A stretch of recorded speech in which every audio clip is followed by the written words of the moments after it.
नमस्कार मित्रों, कथा निधि चैनल पर आज हम एक पारिवारिक कहानी सुनेंगे। कहानी का नाम है मायके की साड़ी। कहानी आपको कैसी लगती है कमेंट करके ज़रूर सुनाइएगा। और अगर आपने अभी तक हमारे चैनल को सब्सक्राइब ना किया हो तो ज़रूर कर लीजिएगा। तो चलिए सुनते कहानी मायके की साड़ी। बहू, बुरा मत मानना, अपनी माँ को बता देना कि हमारा टेस्ट कैसा है, हम कैसी चीज़ें पसंद करते हैं, हम कैसा कपड़ा पसंद करते हैं। तुम्हारी माँ की पिछली बार की भेजी हुई साड़ी हमें काम वाली को ही दे देनी पड़ी थी। कम से कम हमारा स्टेटस तो देखकर गिफ्ट भेजती ना। या गिफ्ट ना भेजे, हमें किस चीज़ की कमी है।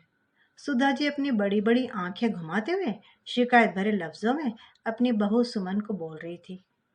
सुमन अपनी सासू माँ की बातों को सिर्फ सुन रही थी और चुपचाप अपने कीमती साड़ियों सूटों को समेटकर बैग में पैक कर रही थी। कल वह अपने मायके जा रही थी, वह भी अकेली। वहाँ उसके बचपन की सहेली की शादी थी। वैसे तो उसकी सहेली ने उसके पति को भी आमंत्रित किया था, पर सुमन ने शादी का कार्ड छुपा लिया था।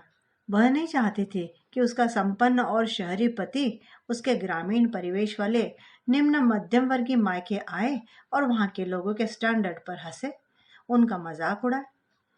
पिछली बार जब रमन उसके साथ उसके मायके गया था तो वहां का परिवेश और लोगों के व्यवहार देखकर असहज महसूस कर रहा था।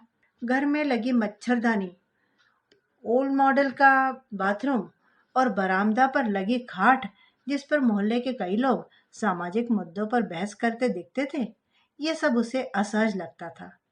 इसके अलावा एक दिन का वाकया जिसमें उसके कमरे में बिना इजाजत के मोहल्ले की भाभी घुस गई थी और उनके बिस्तर पर बैठकर उनसे हंसी मजाक करने लगी थी, ये तो उसे बहुत ही ज्यादा असहज कर गया था। वैसे गांव में तो ये आम बातें होती हैं, वहाँ के लोग अत्यंत सरल रहते हैं। मोहल्ले की भाभी सबों की भाभी होती है और मोहल्ले के जीजा भी सभी के जीजा होते हैं। कोई औपचारिकता नहीं, कोई बनावट नहीं, कोई दिखावा भी नहीं। पर शहर में पले बड़े रमन उस वक्त तो कुछ ना बोले, लेकिन वापस घर पहुंचते ही अपनी माँ को सारी कहानी बता दी और उनकी माँ ने ये बात आग की तरह फैला दी। अब जब भी जिसे भी परिवार में मौका मिले वह यह वाकया बताता एक दूसरे को और इस तरह की चर्चा करके सब खूब हंसते। तभी से सुमन ने सोच लिया था कि जब तक बहुत जरूरी न हो तब तक वह रमन को अपने मायके लेकर जाएगी नहीं।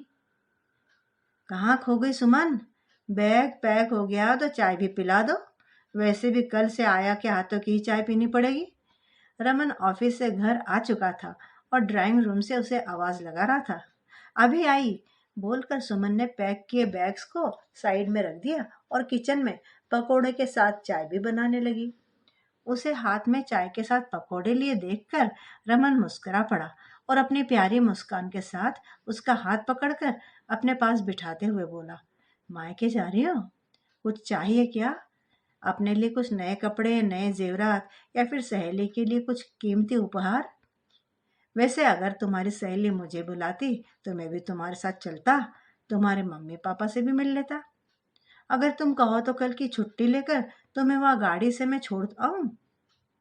अरे नहीं नहीं, उसकी क्या जरूरत, 6 घंटे का तो सफर है, ड्राइवर तो जा रहा है साथ में, मैं मैनेज कर लूंगी। और रही बात कपड़ों की, तो पहले से मेरे पास मेरी शादी की कितनी सारी रंग बिरंगी सुंदर साड़ियां और जेवरात रखे हैं, वही पहन लूंगी। बस एक रेशमी साड़ी आप मुझे मंगा दो, बारात के दिन पहनने के लिए, सुमन मुस्कुराकर बोली। सुमन की फरमाइश पर रमन ने मोहल्ले के साड़ी स्टोर से एक खूबसूरत सी रेशमी साड़ी खरीद कर उसे ला दी। अगले दिन सुमन अपने मायके के लिए रवाना हो गई। सुमन की शादी को 8 महीने होने को थे, पर सुमन अभी तक ससुराल में खुद को अकेला ही महसूस करती थी। इसकी वजह शायद दोनों परिवार के हैसियत में जमीन आसमान का फर्क था या फिर सुमन का मितभाषी होना। सुमन अपने पति से भी यह बोल नहीं पाती थी कि उसके मायके की छोटी छोटी बातें सबों के सामने मजाक का विषय बनाना उसे बिल्कुल पसंद नहीं है। उसकी सासू माँ का तो तकिया कलाम था कि इसके मायके में एक यही सुमन है जो हमारे परिवार के लायक है, वरना हम ऐसे परिवार में अपने बेटे को न ब्याहते। सुमन को ऐसी बातों से बहुत कष्ट होता। अगर उस परिवार की लड़की को आपने बहू बनाया है तो फिर वह परिवार उपहास का पात्र क्यों? लेकिन उसकी चुप्पी की वजह से कोई उसके हृदय के भावों को समझ नहीं पाता। रमन ने तो कई बार कोशिश की कि सुमन उससे खुलकर बात करे, पर सुमन हाँ या ना में जवाब देकर चली जाती। रमन उसके संकोचाहट को उसके ग्रामीण परिवेश का होना समझता था। सुमन और रमन की शादी रमन की बुआ ने करवाई थी। सुमन का सौंदर्य और उसकी योग्यता से प्रभावित होकर उन्होंने अपने भतीजे के लिए उसे चुना था। सुमन सर्वगुण संपन्न लड़की थी जिसने ब्याह के बाद तुरंत ही ससुराल में सबका दिल जीत लिया था। सुमन भी वहां खुश थी। सभी उसे प्यार करते थे, परंतु उसे बात बात में अपने मायके का उपहास बर्दाश्त बिल्कुल नहीं होता था। उसके ससुराल वाले के लिए उसका मायका नॉन एक्सेप्टेबल था, जिससे वह दुखी और शांत रहती थी। रमन, बहू का फोन आया था कि वह 2 दिनों में वापस नहीं आ पाएगी। वह कुछ दिन वहां रहना चाहती है। मैंने भी कहा ठीक है, रह ले, आखिर मायका है तेरा। वैसे अब तुम्हें इतनी सुविधाओं की आदत हो गई है कि खुद ही वापस आ जाओगी जल्दी से। रमन के ऑफिस से आते ही उसकी माँ बोली। माँ की बातों को सुनकर रमन असमंजस में पड़ गया था। आज सुमन की सहेली जिसकी शादी थी उसका फोन आया था। वह उसे शादी में नहीं आने का उलाहना दे रही थी। उसने शादी के कार्ड पर उसके पूरे परिवार को आमंत्रित किया था। सुमन से रिक्वेस्ट भी किया था कि कोई और आए ना आए कोई बात नहीं, लेकिन अपने पति को अपने साथ जरूर लाना शादी में। जबकि सुमन ने उसे सारी बात छुपाई और झूठ बोला कि उसकी सहेली ने केवल उसे ही आमंत्रित किया है और आज अचानक से वहां रुकने के लिए फोन कर दिया, जबकि उसे पता है कि कल उसका और मेरा हिल स्टेशन जाने का प्रोग्राम है। फोन वह मुझे भी तो कर सकती थी। सैकड़ों सवाल के साथ रमन खाना खाकर सोने चला गया। उसने बिस्तर पर जाने के बाद सुमन का फोन मिलाकर उससे बात करनी चाहिए थी, पर उसका फोन स्विच ऑफ था। सुमन का इस तरह झूठ बोलना और उससे बातें छुपाना रमन को परेशान कर रहा था। 1 सप्ताह बीत गया पर सुमन का कोई फोन नहीं, कोई समाचार नहीं आने से रमन और उसका परिवार परेशान हो गया। सुमन के घर का लैंडलाइन भी बंद था और उसके पिता का मोबाइल भी बंद था। रमन की माँ खुद वहां जाकर उसे वापस लाने की बात बोलने लगी, तो रमन ने उन्हें मना कर दिया और ऑफिस से छुट्टी ले ली और खुद ही वहां जाने की तैयारी में लग गया। इसी बीच उसे याद आया कि सुमन की सहेली के मोबाइल नंबर पर तो बात किया जा सकता है। सुमन की सहेली से बात करने से रमन के पांव तले की जमीन खिसक गई। सुमन शादी में डांस करते हुए गिर गई थी। उसके पांव में चोट लगी थी। सुनते ही आनन फानन में रमन अपने ससुराल के लिए निकल पड़ा। वहां पहुंचते ही वह सुमन के ऊपर बहुत नाराज हुआ और तुरंत ही उसे अपने साथ वापस लेकर घर आ गया। घर जाने से पहले वह उसे हॉस्पिटल लेकर गया। सुमन के पाँव में सिर्फ चोट नहीं थी, उसके पाँव में फ्रैक्चर हो गया था। गांव के डॉक्टर ने तो सिर्फ गर्म पट्टी बांधकर उसे रख दिया था। जब सुमन हॉस्पिटल से घर आई तो घर के सदस्य उससे काफी नाराज थे। बात फिर वहीं पर आकर रुकी कि सुमन के मायके में किसी को औपचारिकता निभाना नहीं आता। सुमन गिर गई थी, बीमार थी, तो उनके माता पिता की जिम्मेदारी थी कि हमें सूचित करे, और अगर सुमन बताने से मना कर रही थी तो उसके इस व्यवहार का कारण पूछा जाता। हद हो गई। सुमन ने कॉल करके भी मुझे झूठ बोला। उसे हमसे झूठ बोलने की क्या जरूरत पड़ गई? हमें वह अभी तक पराया ही मानती है, कभी खुलकर बात नहीं करती। समझ में नहीं आता हमसे कहाँ गलती हो गई कि हमारी बहू शादी के 8 महीने के बाद भी हमें पराया समझती है, वगैरह वगैरह। सुमन की सास बड़बड़ाने लगी। अभी हम इस बारे में कोई बात नहीं करेंगे माँ, सुमन को ठीक हो जाने दो। गुड़िया जाओ, भाभी का ख्याल रखो, और गुड्डू तुम सुमन को उठने बैठने में मदद किया करना।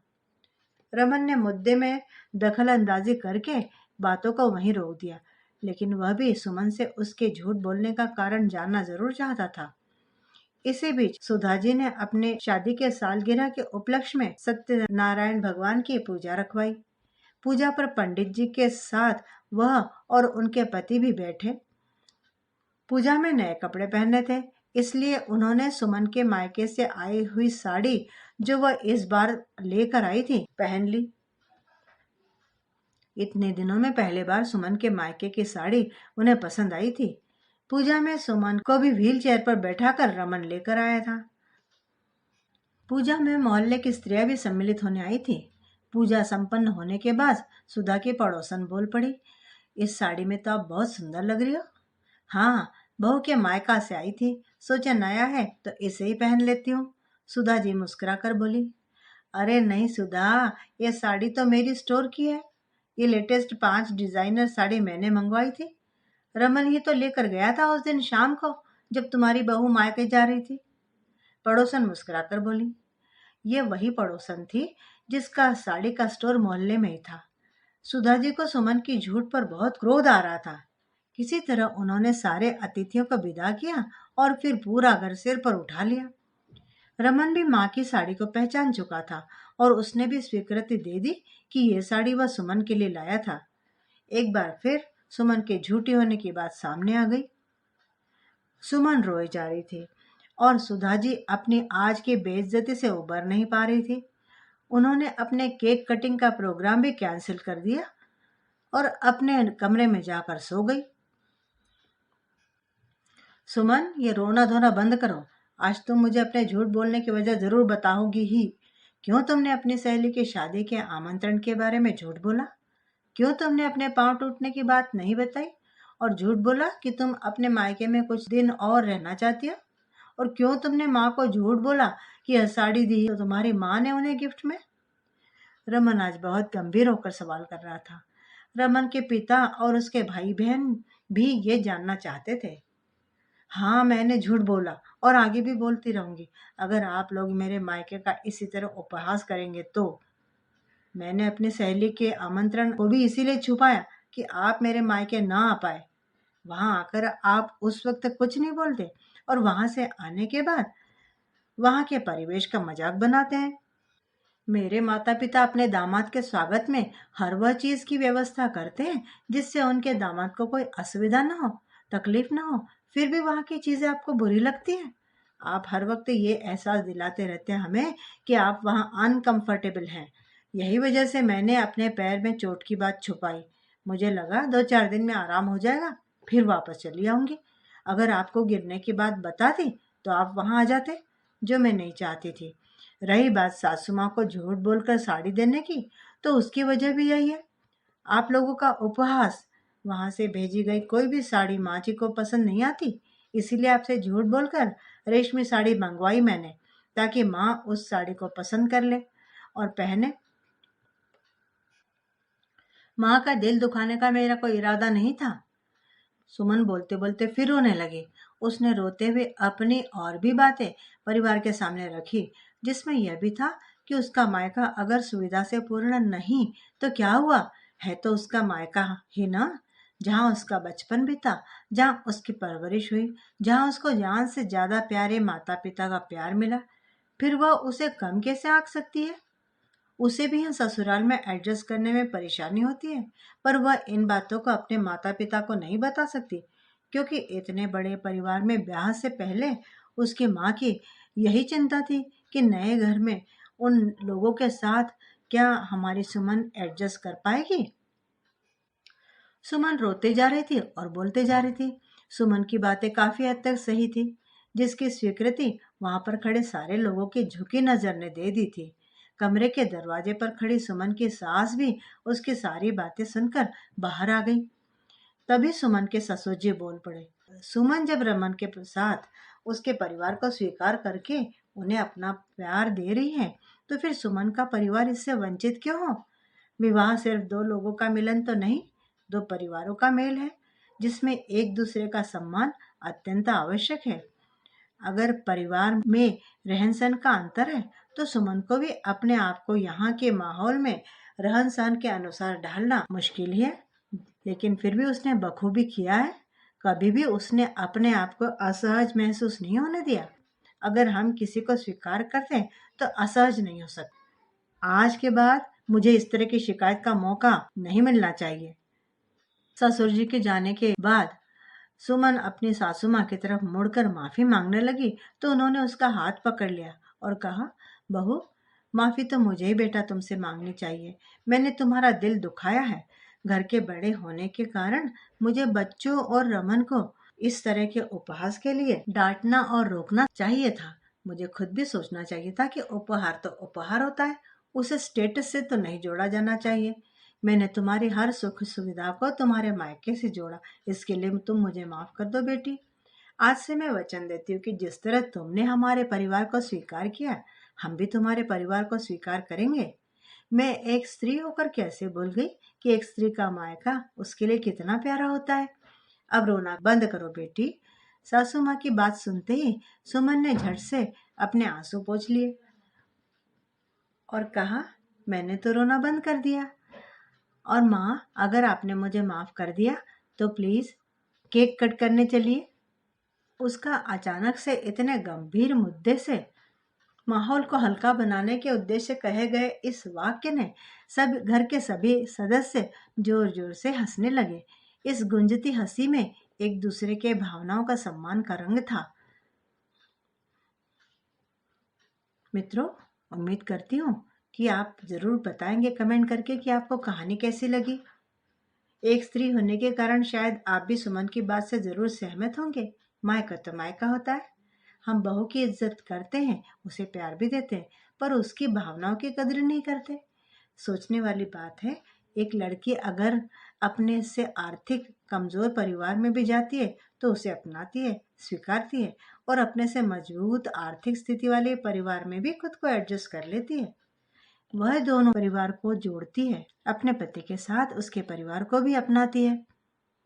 तो फिर यही अपेक्षा वह अपने नए परिवार से क्यों ना करे? बताइए। अगर आपने मेरे चैनल को अभी तक सब्सक्राइब न किया हो तो जरूर कर लीजिएगा। मिलती हूँ बढ़िया सी कहानी के साथ दोबारा। तब तक के लिए विदा।